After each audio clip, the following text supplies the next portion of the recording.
صبح کا وقت ہے، آنکھ بھی کھلی ہے، کوئی اذان کی آواز بھی کان میں آئی ہے، آپ کا نفس کہتا ہے ابھی سو جی. آپ نے اپنی چادر یا کمبل کو درست کیا اور کروٹ لیا، سو گئے. یہ کیا ہے؟ آپ نے کس کا حکم پیچھے پھینکا اور کس کا حکم مانا؟ اللہ کے حکم کو پیچھے پھینک دیا، نفس کے حکم کو آگے رکھا. یہ شرک، اس شرک کو جاننے والے بہت کم ہیں.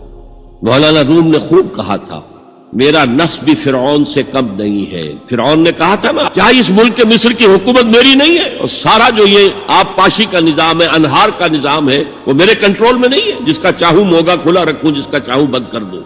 یہ تھا خدائی کا دعویٰ. تو مولانا روم کہتے ہیں میرا نفس بھی اس سے کمتر نہیں ہے. وہ کہتا یہ جسم میرا ہے، اس پر میرا حکم چلے گا. میں نہیں جانتا کون اللہ کون رسول، کیا حرام کیا حلال. تو فرعون سے کم تو نہیں ہے میرا نفس. لیکن فرعون، اس کی بہت مدد تھی، فوج تھی، لاؤ لشکر تھا، تو اس نے زبان سے بھی کہہ دیا کھل کر الا ربکم الاعلی. میں مسکین ہوں، غریب ہوں، میرے پاس کوئی طاقت نہیں ہے، میں زبان سے تو کچھ نہیں کہہ سکتا، اندر سے میرا نفس یہی کہتا. یہ نفس کی حکومت قرآن کہتا ہے. میں حیران ہوتا ہوں، اے نبی تم نے دیکھا اس شخص کو، اس کے حال پر غور کیا جس نے اپنی خواہش نفس کو اپنا الہ بنا دیا. اللہ اکبر. الہ، لا الہ الا اللہ. کیا آپ ایسے شخص کی کوئی ذمہ داری لے سکتے ہیں؟ سود حرام ہوا کرے جی، حرام حرام،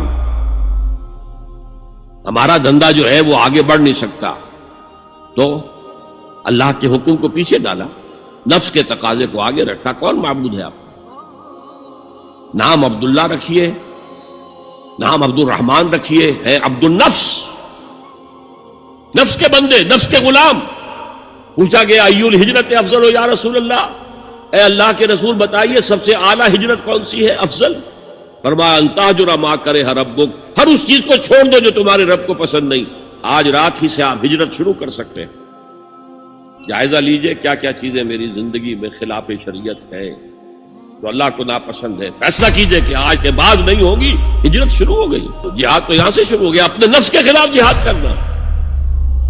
صبح نفس نے کہا ابھی سو جاؤ، آپ نے نفس کی بات کو رد کیا، اپنا کمبل اٹھا کے پھینکا، اٹھے، وضو کیا، نماز کے لیے آپ مسجد چل دیے. آپ نے جہاد کیا نفس کے خلاف. یہ افضل الجہاد ہے.